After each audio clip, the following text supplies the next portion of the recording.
আগামী 29 এপ্রিল আসন্ন বিধানসভা নির্বাচনে 155 নম্বর মহেশতলা বিধানসভা কেন্দ্রের মমতা বন্দ্যোপাধ্যায় ও অভিষেক বন্দ্যোপাধ্যায়ের আশীর্বাদধন্য সর্বভারতীয় তৃণমূল কংগ্রেস মনোনীত প্রার্থী শুভাশিস দাসের সমর্থনে মহেশতলা নির্বাচনী ইস্তেহার প্রকাশ ও জনসভা হয়ে গেল 16 এপ্রিল পুরাতন ডাকঘরের কাছে সবুজ সংঘ মাঠে। এই অনুষ্ঠানে প্রধান অতিথি হিসেবে উপস্থিত ছিলেন শামীম আহমেদ। পাশাপাশি উপস্থিত ছিলেন বিধায়ক দুলাল দাস সহ মহেশতলার অন্যান্য ওয়ার্ডের পৌর প্রতিনিধি ও সাধারণ সুনাগরিক বৃন্দ সহ কর্মীরা। ইস্তেহারে মহেশতলা আগামী দিনের উন্নয়নে কাজ কি হতে চলেছে তার রূপরেখা তুলে ধরা হয়েছে। মানুষ যেন উন্নয়নের কাণ্ডারি মা মাটি মানুষের নেত্রী মমতা বন্দ্যোপাধ্যায়কে দেখে তৃণমূল কংগ্রেসের সিম্বলে ভোট দেন, সেই আহ্বান করেন প্রার্থী শুভাশিস দাস। এটা আমাদের রেগুলার রুটিন ছিল। এর আগেও আমি যখন কোঅর্ডিনেটর হয়েছি তখনও মগরাহাট, মহেশতলা এবং ড্যামনহারবার বা 3টা বিধানসভায় কন্টিনিউয়াস মিটিং করে গিয়েছি। বিভিন্ন সময়ে হয়তো সকালে যদি ড্যামনহারবার করে থাকি, বিকালে মহেশতলায় করেছি, তারপরের দিন হয়তো মগরাহাট পশ্চিমে করেছি। তো নতুন করে কিছু আলাদা ব্যাপার নয়, এটা আমি যখন থেকে কোঅর্ডিনেটর হয়েছি তখন থেকে এটা চলছে।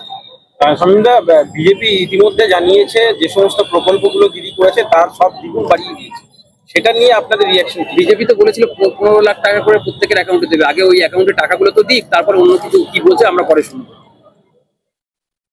একটা ঐতিহাসিক রায় দিয়েছেন। আপনারা জানেন আমাদের নেত্রী যেদিন নমিনেশন ফিল আপ করেছিলেন সেই দিনই বলেছিলেন যে আমরা মানুষের জন্য আবার বিচার চাইতে যাবো সুপ্রিম কোর্টে। তো আজকে সুপ্রিম কোর্ট রায় দিয়েছে যে যেটা 23 তারিখে ভোট আছে, 21 তারিখ পর্যন্ত ট্রাইব্যুনালে যাদের নাম আর কি অ্যালাউ হবে তাদেরকে ভোট দেওয়ার অধিকার দেওয়া হবে। এবং আমাদের ক্ষেত্রে যেটা লাস্ট পেজের আছে আর কি, 27 তারিখে লাস্ট প্রচারের টাইম আছে, সেই পর্যন্ত ট্রাইব্যুনাল যেটুকু অ্যাপ্লাই করবে, যাদের নাম আর কি অ্যালাউ করবে তাদেরকে আবার ভোট দেওয়ার সুযোগ হবে। এটা পুরো তৃণমূল কংগ্রেসের জন্য আমার নেতৃত্ব হয়।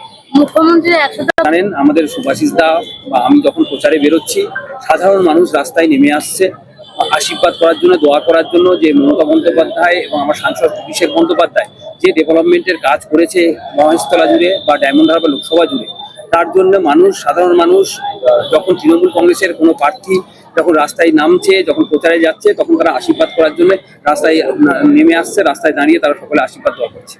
এবার 225-এর উপরে আসন পাবো। 225 আসন? একদম 225-এর উপরে। ডায়মন্ডহারবার ক্ষেত্রে কটা আসন ভাই ধরে রাখতে পারবে এবারে? ডায়মন্ডহারবার লোকসভায় 7-7 এবং প্রত্যেকটা 1 লাখের উপরে মার্জিন জিতবে। নতুন করে আর কি কি কাজ করবেন আপনি বিধায়ক? দেখুন, আমরা তো আজকে একটা ইস্তেহার প্রকাশ করলাম, যে ইস্তেহারে 5টা পয়েন্ট আমাদের রয়েছে। ঠিক আছে, আমাদের ফার্স্ট প্রায়োরিটি হচ্ছে সাংসদ অভিষেক বন্দ্যোপাধ্যায়ের সাথে কথা হয়েছে এবং উনিও ওনার নলেজে আছে যে মহেশতলা জুড়ে প্রত্যেকটা ওয়ার্ডে কম বেশি জল জমার একটা ভয়াবহ সমস্যা রয়েছে, উনি জানেন এটা। এবং যার ফলে উনি নিজস্ব পরিকল্পনা নিয়েছেন, নিয়ে উনি কিন্তু বিভিন্ন খাল কাটার কাজ অলরেডি শুরু হয়েছে। ওল্ড মণিখালের কাজ চলছে, নিউ মণিখালের অলরেডি কাটা হয়ে গেছে, আমাদের মহাদেবপুরের খাল কাটা চলছে, চিতির খালের খাল কাটা চলছে। পরবর্তীকালে যে খালগুলো রয়েছে আমাদের, সেগুলো অলরেডি আমরা ডিপিআর রেডি হয়েছে। যেহেতু ইলেকশনটা ঘোষণা হয়ে গেছে, আমরা সেই পরিকল্পনাটা ডিপিআরটা অ্যালাউ হয়নি। পরবর্তীকালে ইলেকশনের পরে উনি কথা দিয়েছেন যে একটা সারা মহেশতলা জুড়ে একটা ড্রেনেজ সিস্টেম মাস্টার প্ল্যান করে তৈরি করবেন, তৈরি করে সারা মহেশতলার যে জল জমা সমস্যা রয়েছে সেটা চিরতরে ওসব মুক্ত পাবে।